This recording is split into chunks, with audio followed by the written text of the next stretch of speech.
Hey, welcome to another video! First things first, I must address that I have a new camera, I have a new setup going on, so if anything is off, I can only apologise. This is the first video I'm filming with my new camera and my new stuff, so I'm still kind of getting to grips with where all the buttons are and what everything does, but from the test runs I've done, I think I'm doing alright. But I can only apologise if anything is a bit iffy. Also, I currently don't have an external microphone. I am looking to get one. I should have one sometime soon. I'm just kind of deciding which one I think would be best for my budget and so on. So it'll happen at some point. So at the minute, this is what you've got. I apologise, but I'm looking to improve my situation, and so far so good because I'm loving this camera so far. Anyway, now that that is out of the way, oh, my hair is in my face. Yes, now that that is out of the way, I can get on with today's video. Normally, I think most people for their like wrap-ups of the year would start with the best books of the year. I'm currently in the middle of two books that are serious contenders, so I'm not starting with my best books because I don't want to rule out the two I haven't finished yet because it's not the end of the year yet.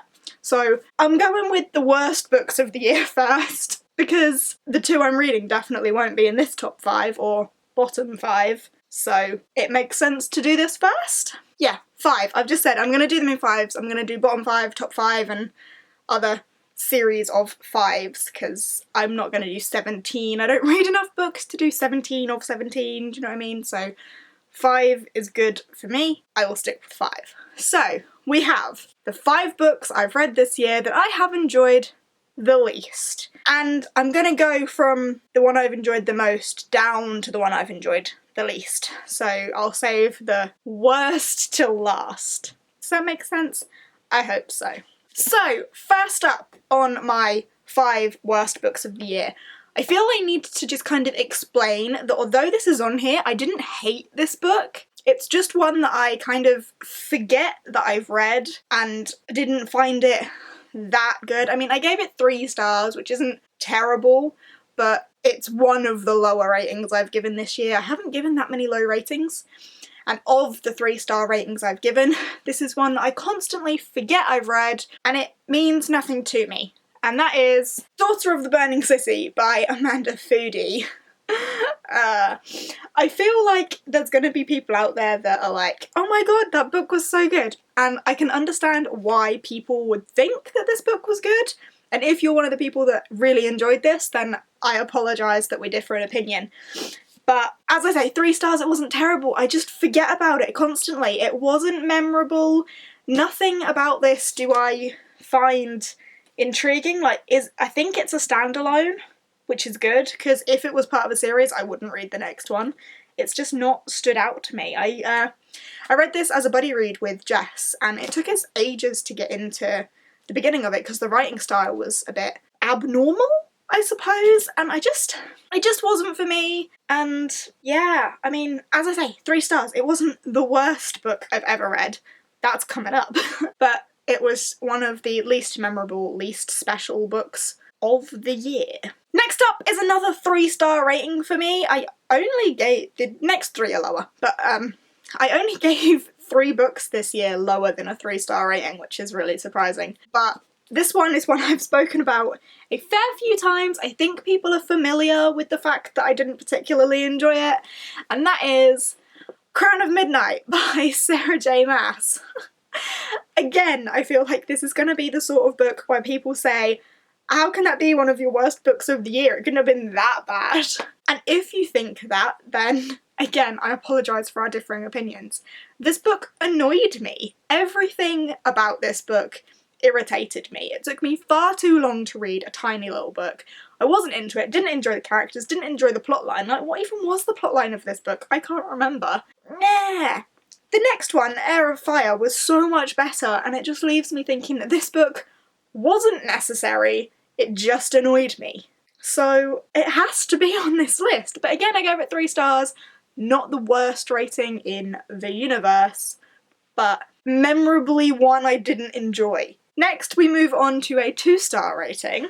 And again, this is one that I think people may remember me saying I didn't particularly enjoy, and that is Flame in the Mist by Renee Ahdieh. Again, this is one that I buddy read with Jess. That makes it sound like my buddy reads with Jess are terrible, but they're not. There's been a lot of good buddy reads with Jess. But this was one that me and Jess both threw out, like, whilst we were talking about it. We were just like, well, this is really annoying. This is really boring. I don't know what's going on. I don't care about what's going on. Like, when does it get good? But there was a lot of, like, hit or miss reviews with this book. People loved it, people hated it.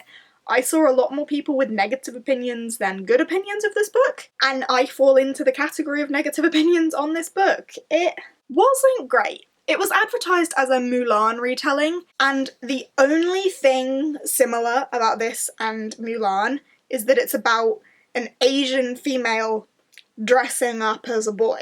Like, Mulan is a hero of China. This is set in Japan. Different countries, very different countries. And the girl in this is like some sort of royal, or not royal, but like highborn, and Mulan wasn't, and Mulan joined the army and she didn't, and it, as I say, the only similarity was female Asian dresses as boy. And for someone who was looking for a Mulan retelling, I didn't get a Mulan retelling. It wasn't great. I didn't enjoy it.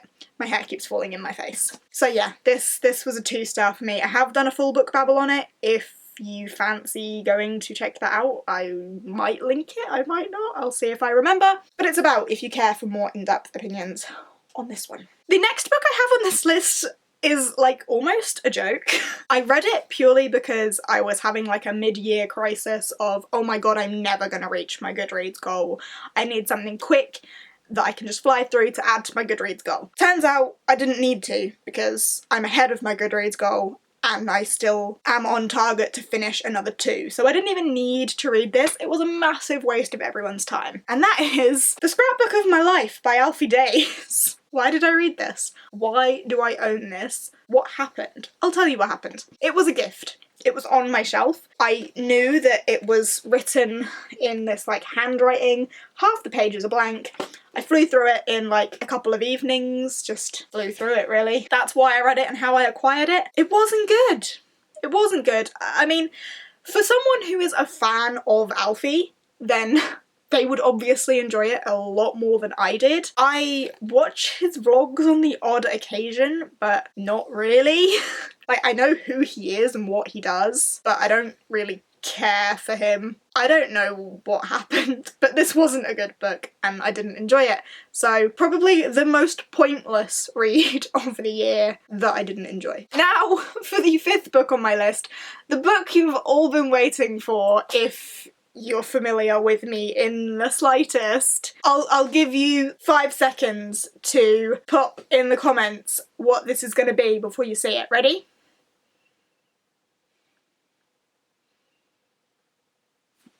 Given to the Sea by Mindy McGuinness, isn't it? Oh my goodness, I hated this book. I hated this book. I hated this book. This book made me angry. This book was ridiculous.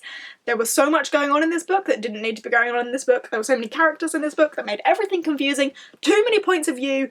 Love, triangle, octagon, whatever. There were too many crossovers. What even was the storyline? Why were there 2 different narratives from 2 different places? Again, I've done a full book babble on this. If you want my in-depth thoughts and opinions on why this book is terrible, then feel free to go and check that out. But there was a reward for rape, and there were some very, very questionable morals from a lot of the characters. I didn't agree with pretty much everything that happened in this, and this is the first book in a duology. Needless to say, I'm not gonna read the second one. Not a chance. This was terrible. I want to burn it. I gave it 1 star. I only gave it 1 star because Goodreads doesn't let you give 0-star ratings. If I could give a 0-star rating, I would, but I can't, so I didn't. So there we have it. They're the 5 worst books I've read this year. Sorry if I mentioned some that you particularly enjoyed. Differing opinions are what makes life interesting, and we're all human, we're all gonna interpret things differently. Everything is subjective. We're allowed to have differing opinions. If you want to chat about differing opinions on these books, if you agreed with me about any of these books, then feel free, chat away, talk to me down in the comments, always up for that. And if you enjoyed this video, please give us a thumbs up. If you aren't subscribed and fancy subscribing, I am always eternally grateful for that. I upload every Sunday and Wednesday and some odd days in between if I'm feeling generous, and I will see you next time. Bye!